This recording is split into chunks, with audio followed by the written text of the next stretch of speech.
Mesdames, Messieurs, bonjour, bienvenue à une nouvelle édition de notre programme Midi au Caire. Commençons tout de suite nos nouvelles avec le président Abdel Fattah el-Sisi qui a reçu hier un appel téléphonique de son homologue sud-africain, Cyril Ramaphosa. Selon le porte-parole de la présidence, l'appel téléphonique a porté sur les différents dossiers de coopération bilatérale ainsi que sur un nombre de questions africaines.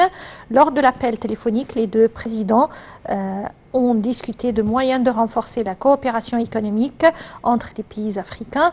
Au cours de l'entretien téléphonique, le président el-Sisi a réaffirmé le souhait de son pays de développer ses relations avec l'Afrique du Sud dans divers domaines, notamment à la lumière des relations distinguées qui lient les deux pays. Cyril Ramaphosa a exprimé sa préoccupation pour l'activation et le développement de la coopération conjointe avec l'Égypte afin de réaliser les aspirations des peuples du continent noir vers un futur promettant.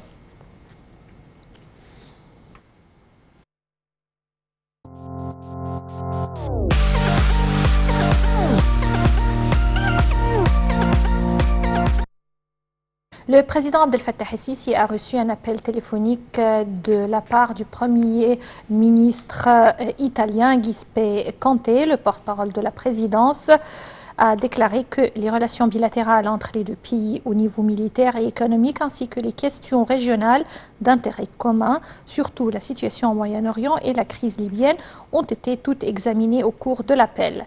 Le président el-Sisi a loué les relations bilatérales distinguées dans les différents domaines, politique, militaire et économique, en appréciant également la coopération entre les deux pays à affronter les défis au Moyen-Orient, surtout la lutte contre l'idéologie extrémiste et le terrorisme. De même, le chef de l'État a mis l'accent sur l'importance attachée par l'Égypte au développement des moyens de coopération avec l'Italie, à la coordination et à la concertation à l'égard des différentes questions régionales.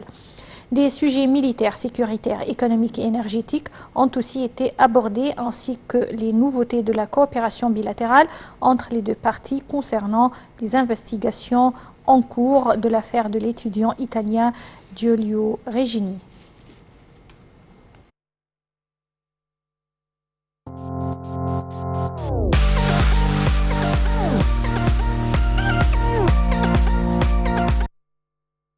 Le président Abdel Fattah el-Sisi a affirmé la grande responsabilité nationale assumée par les forces de police accomplissant des tâches vitales pour l'État et les citoyens. Lors d'une visite d'inspection au siège de l'Académie où le chef de l'État a assisté au test d'attitude d'admission des nouveaux étudiants, le chef de l'État a déclaré qu'il est important de sélectionner les futurs étudiants souhaitant rejoindre l'Académie de police parmi les meilleurs éléments susceptibles de remplir ces tâches et dans un cadre d'impartialité et de transparence. Les détails dans ce commentaire. Le président Abdel Fattah el-Sisi a effectué jeudi une visite d'inspection à l'Académie de la police pour assister au test de sélection de nouveaux étudiants souhaitant rejoindre l'Académie. Le chef de l'État a été reçu par le ministre de l'Intérieur, Mahmoud Tawfi, et un certain nombre de responsables à l'Académie de la police et au ministère de l'Intérieur. Le président Abdel Fattah el-Sisi a discuté avec des étudiants plusieurs sujets régionaux et internationaux, notamment à la lumière des récents développements dans le domaine de la sécurité en relation avec les événements mondiaux et régionaux. Dans ce même contexte, un dialogue a eu lieu entre le président et les jeunes qui souhaitent être admis au test de l'Académie. Le dialogue a porté sur des questions d'ordre national. Monsieur le Président a également clarifié l'étendue des efforts considérables que l'État déploie dans les grands projets nationaux dans toute la République pour faire progresser le pays à travers un développement global, surtout le projet de développement du Sinaï. Dans ce contexte, il a indiqué que le développement du Sinaï impliquant une approche de lutte contre le terrorisme et les idées extrémistes. Le chef de l'État a salué ce qu'il avait touché de la part des nouveaux étudiants et leur désir de gagner l'honneur de rejoindre l'Académie de la police pour assumer cette énorme responsabilité de préserver la sécurité et la stabilité de la patrie. Il a aussi souligné l'importance de continuer à développer les capacités de l'Académie pour s'assurer qu'elle reste prête aux derniers développements dans les domaines de la sécurité.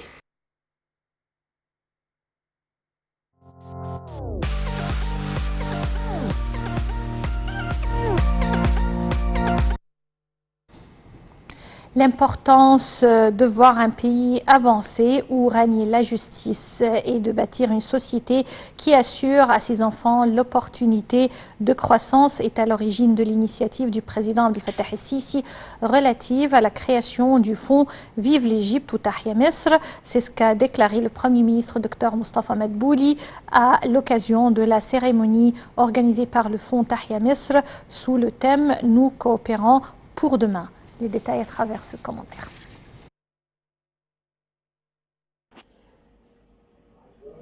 L'ambition de voir un pays avancer où règne la justice et de bâtir une société qui assure à son peuple l'opportunité de croissance est à l'origine de l'initiative du président Abdel Fattah el-Sisi relative à la création du fonds Vive l'Égypte ou Tahya Misr. C'est ce qu'a déclaré jeudi le Premier ministre Dr Mostafa Madbouli. Dans une déclaration faite à l'occasion de la cérémonie organisée par le fonds Tahya Misr sous le thème « Nous coopérons pour demain », le Premier ministre a dit « Ce qui se passe aujourd'hui est une réalisation qui s'ajoutera à la liste des succès du fonds créé grâce à l'initiative du président Al-Sisi pour contribuer en collaboration avec le reste des institutions et organisations de l'État et le secteur privé au développement durable. Durant 5 ans, l'unification des efforts des partis au travail communautaire, gouvernement, banques, secteur privé et organisations de la société civile a été le mot-clé pour le succès du fonds dans la mise en œuvre de ces initiatives qui ont un impact direct sur la vie de milliers de familles les plus vulnérables du pays, en plus de la participation de tous les appareils de l'État à la mise en œuvre des projets de développement. Le Premier ministre a fait état des efforts du fonds dans les divers aspects de développement et de services à travers ses programmes et projets dans les domaines des soins de santé, du soutien social, du développement urbain, de l'autonomisation économique, ainsi que du soutien à l'éducation et à la formation et l'affrontement des catastrophes et des crises.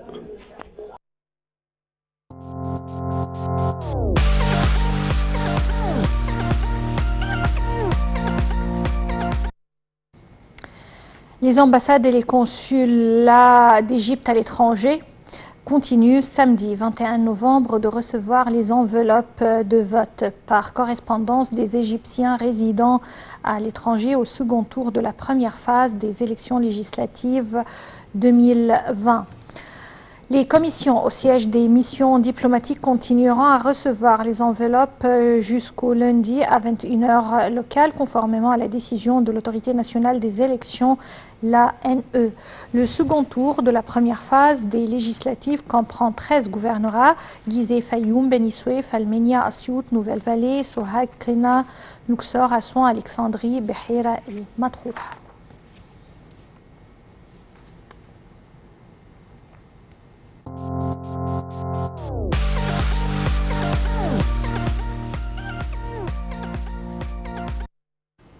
Le ministre des Affaires étrangères, Sameh Choukri, s'est entretenu par téléphone avec le secrétaire d'État des Affaires étrangères et du Commonwealth en Grande-Bretagne, Dominique Raab, des relations bilatérales et d'un certain nombre de dossiers régionaux et internationaux d'intérêt commun. Les deux ministres ont discuté de différentes voies qui pourraient être empruntées pour renforcer la coopération bilatérale, notamment la consultation politique et la hausse des échanges commerciaux, ainsi que la coopération économique et touristique d'une manière servant les intérêts conjoints des deux pays amis. Les préparatifs pour la conclusion d'un accord de partenariat entre les deux pays à la lumière de la sortie de la Grande-Bretagne de l'Union européenne ont fait l'objet d'examen. Les deux responsables ont examiné les moyens de lutte contre la pandémie de coronavirus, jugeant impératif la coordination des efforts internationaux pour contrer des répercussions sanitaires, économiques et sociales de ce virus dans la période à venir. Concernant les dossiers régionaux, M. Choukri a passé en revue les efforts déployés par l'Égypte pour parvenir à des règlements politiques globaux afin d'instaurer la paix et la stabilité escomptées dans la région. Les deux ministres ont échangé les vues sur le renforcement de la coopération dans le domaine de la lutte contre le terrorisme et les changements climatiques.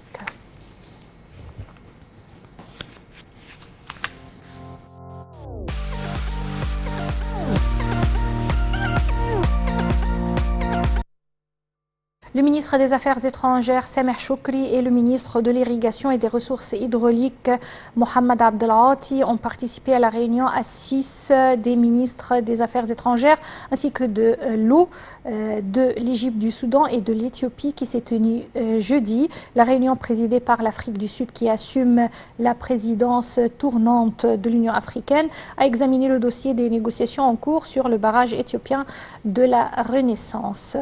Lors de la réunion, l'Égypte a mis l'accent sur l'importance de la reprise de ces négociations afin de parvenir dans les délais les plus brefs à un accord juridique contraignant sur le remplissage et le fonctionnement du barrage. L'Égypte a fait part de son souhait de participer au prochain round de négociations entre les 3 pays prévu dans les tout prochains jours. Les négociations visent à parvenir à un accord juste et équilibré qui réalise les intérêts communs des 3 pays et sauvegarde leurs droits hydriques.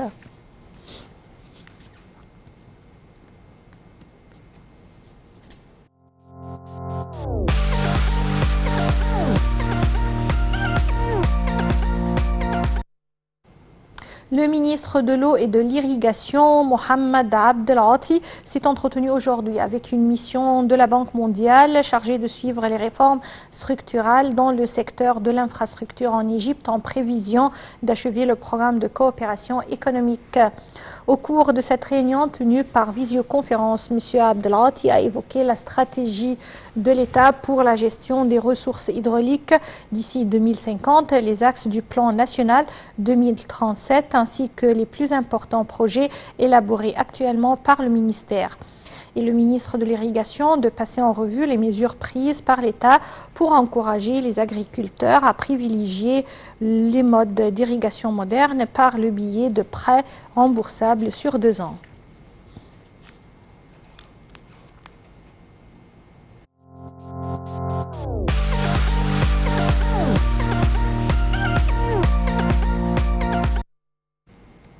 Le ministre de la Santé ou le ministère de la Santé a annoncé hier que 121 personnes rétablies du coronavirus avaient quitté les hôpitaux de confinement après avoir reçu les soins médicaux nécessaires, portant le nombre total des cas guéris du Covid-19 à 101 685 personnes. Le ministère de la Santé a toutefois déclaré que 363 nouveaux cas positifs et 13 décès avaient été détectés hier. L'Égypte a comptabilisé jusqu'à présent un total de 112 318 cas de contamination, dont 6 521 décès.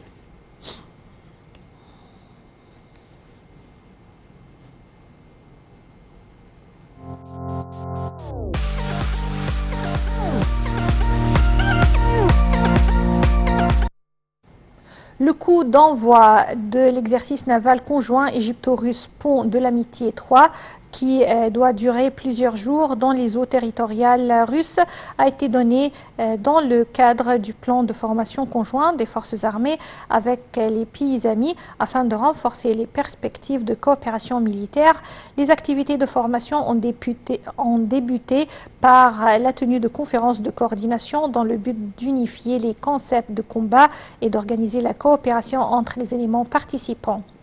Cette formation s'inscrit dans le cadre du soutien des piliers de la coopération conjointe entre les forces armées égyptiennes et russes et de l'échange d'expériences sur les derniers systèmes et méthodes de combat naval d'une manière qui contribue au renforcement des compétences de combat et au soutien des efforts de sécurité maritime des 2 pays.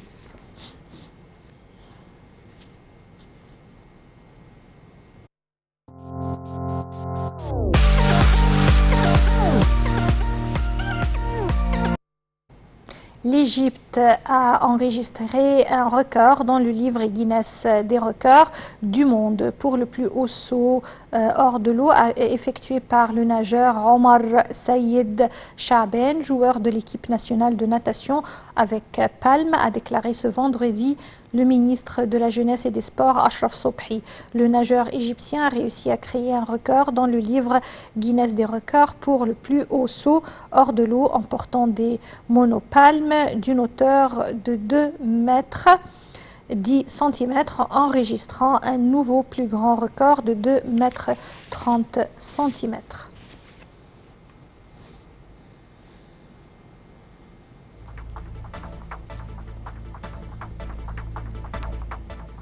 Mesdames et messieurs, avec cette nouvelle, nous parvenons au terme de notre édition de Midi au Caire. Passez d'excellents moments avec la suite de nos programmes sur NLTV International. Au revoir.